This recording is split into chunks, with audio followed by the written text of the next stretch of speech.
OK, là, je vais vous présenter les trois lois de Newton. La première, c'est le principe d'inertie. Le principe d'inertie, c'est qu'un objet en mouvement veut conserver son état de mouvement. Un objet au repos veut conserver son état de repos. Je vais vous faire une démonstration avec ça. Alors, par exemple, si je mets une balle sur une skateboard, je la mets en mouvement, oups, doucement, puis j'arrête le skateboard, la balle continue à avancer vers l'avant. Donc, si j'ai un objet en mouvement avec un autre objet, puis j'arrête la skateboard, la balle continue son mouvement. Parce que l'inertie dit que si elle a déjà un mouvement, elle veut conserver son état de mouvement. De la même façon, si la balle est au repos, comme ça, elle ne bouge pas, bien, elle veut conserver son état d'immobilité. Puis si j'accélère la skateboard, la balle veut rester là. Et comme vous avez vu, la balle a été propulsée vers l'arrière. Ça, c'est exactement ce qu'on vit dans un autobus de ville quand on est debout.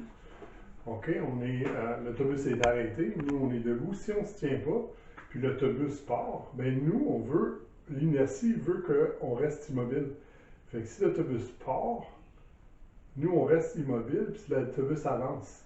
Qu'est-ce que ça fait? On a l'impression de se faire propulser vers l'arrière de l'autobus, mais en fait, c'est l'inertie qui nous garde immobile, puis l'autobus qui part d'en dessous de nous. Bien sûr, là, nos pieds, là, on va se réajuster, on va se tenir, puis on va finalement avancer avec l'autobus. Mais initialement, en fait, si le plancher de l'autobus était de la glace vive, ben, quand l'autobus se mettrait à accélérer, on se ramasserait tout dans le fond du bas. C'est comme ça. De la même façon, quand l'autobus arrête, si on ne se tient pas, on est en mouvement avec l'autobus arrête, toi tu veux continuer ton état de mouvement.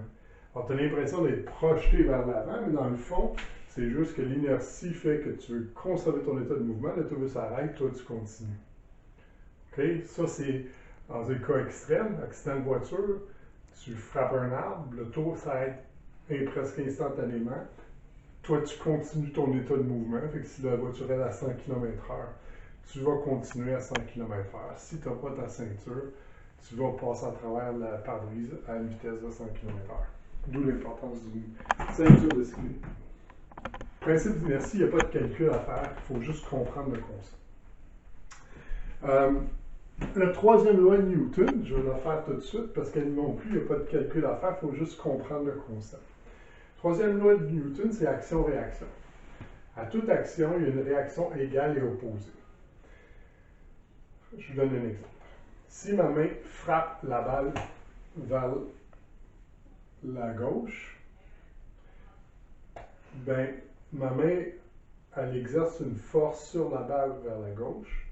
La réaction à ça, c'est que la balle exerce une force sur ma main vers la droite. OK? Alors, c'est tout simple que ça, action-réaction.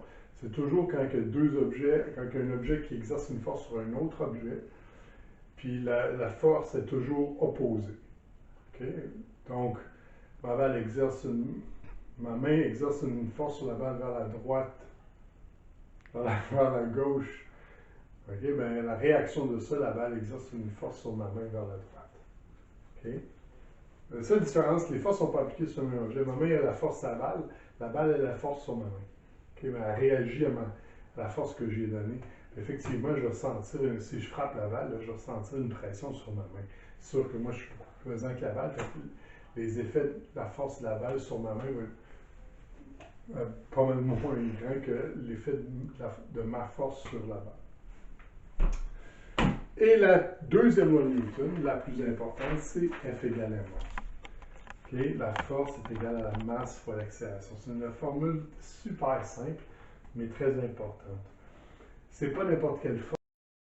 Donc, la deuxième loi de Newton, F égale ma, formule très simple mais très importante. S'il y a une force résultante, nécessairement, il y a une accélération, et vice-versa. Puis, pour calculer la force résultante, c'est très facile. Tu prends la masse de l'objet fois l'accélération de l'objet, puis ça te donne la force résultante de l'objet. Cette accélération-là, c'est la même accélération qu'on voyait en MRUA. Okay? Si c'est la Terre qui tire sur l'objet, ce serait Fg pour la force gravitationnelle. C'est égal à la masse de l'objet fois l'accélération gravitationnelle, qui est moins 9,8.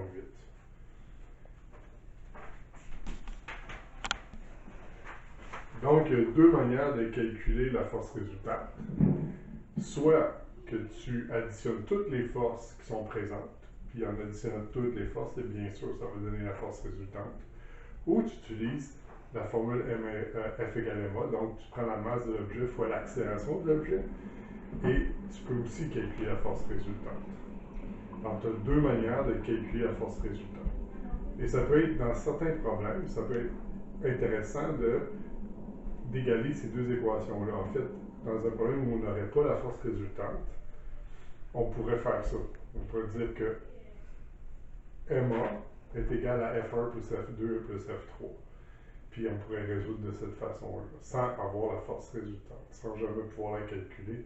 On pourrait trouver l'accélération du système, la force F1, la force F2, n'importe quelle de ces variables-là.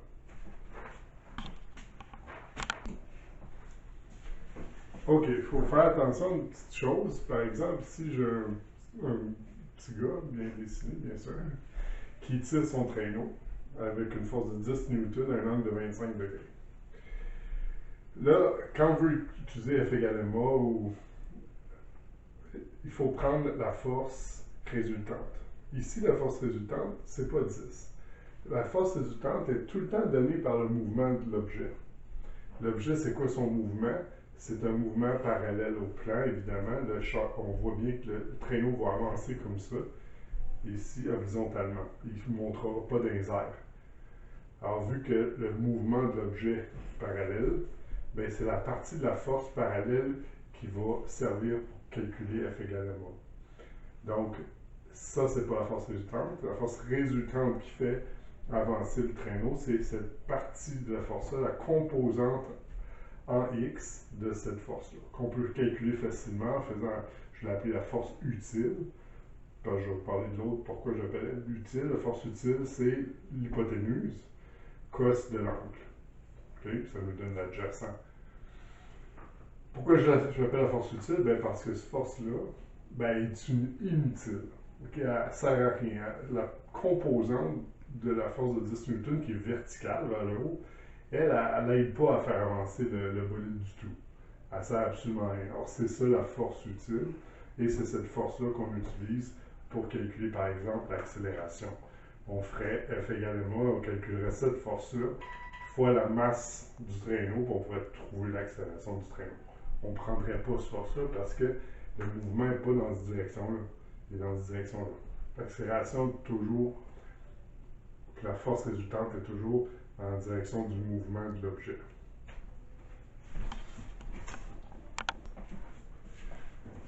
Faire attention, par exemple, c'est pas parce qu'il y a un angle que la force et le déplacement ne sont pas parallèles. Ici, nettement, le déplacement et la force ne sont pas parallèles. Il y a un angle entre les deux. Donc, on doit calculer la force parallèle au déplacement. Mais si on regarde un plan incliné, bien, il y a un angle. Mais la force résultante, qui est ici, est bien sûr parallèle au déplacement. Le cube descendrait le plan dans cette direction-là. La force résultante est dans cette direction-là. Fait qu'à ce moment-là, cette force-là résultante, c'est la force parallèle au déplacement. Okay? Tandis qu'ici, cette force-là n'est pas parallèle au déplacement, il faut que je prenne celle qui est parallèle au déplacement pour pouvoir calculer. Alors, il y a un lien étroit, évidemment, entre F égale ma, la dynamique, puis MRUA, la cinématique. En fait, c'est la même accélération. Le A qui est là, c'est le même A qui est ici. Okay? Donc, on va souvent maintenant passer du MRUA au FM égale ma ou vice-versa. Par exemple, on pourrait vous donner des données d'MRUA, donner le delta S, le VI, le VF, puis demander quelle est la force qui agit. C'est un problème d'MRUA, pourquoi il me demande la force? Ben, à ce moment-là, tu résous en MRUA pour trouver ton accélération. C'est sûr que tu vas avoir la masse à quelque part, Et en calculant ton accélération, en ayant ta masse, tu peux trouver la force qui agit sur le système. De la même façon, on peut vous donner des données d'effet Galamon, vous donner la force qui agit sur un objet, sa masse, puis vous demander quelle va être sa vitesse finale au bout de 10 secondes. Alors à ce moment-là, ben, ce qu'on fait, on prend F égale à mot, on calcule notre accélération. Puis avec notre accélération, on peut venir la mettre ici dans la mérua pour calculer la vitesse finale. On peut même faire appel à, j'ai dit tantôt, là, les deux manières de calculer la force résultante. OK? Alors, on peut utiliser soit MA, soit l'addition des forces. Fait que ça se peut même qu'on soit obligé d'additionner toutes nos forces. OK? Après ça, avec le résultat de ça, calculer l'accélération. Puis une fois qu'on a l'accélération, là, on peut aller résoudre notre problème MRUA. Fait qu'un lien direct. En fait, toutes les formules d'MRUA sont dérivées de la formule F égale MA. C'est la même accélération. Vous allez voir dans l'examen de fin d'année, ces deux chapitres-là sont tout le temps ensemble, tout le temps mêlés ensemble. Je vais vous envoyer des exercices à faire sur votre courriel CSV. Vous avez maintenant accès en ligne à votre livre de Quantum Physique, fait que je vais vous donner le lien pour ça aussi. Si vous avez des questions, vous pouvez m'envoyer un email à mon CSD. Puis je vais répondre à vos questions ou vous pouvez m'envoyer même votre problème que vous avez fait puis vous n'avez pas réussi, puis je peux regarder où sont vos erreurs puis vous envoyer les réponses. Fait que bon travail, vous avez assez pour vous occuper un petit bout. Et puis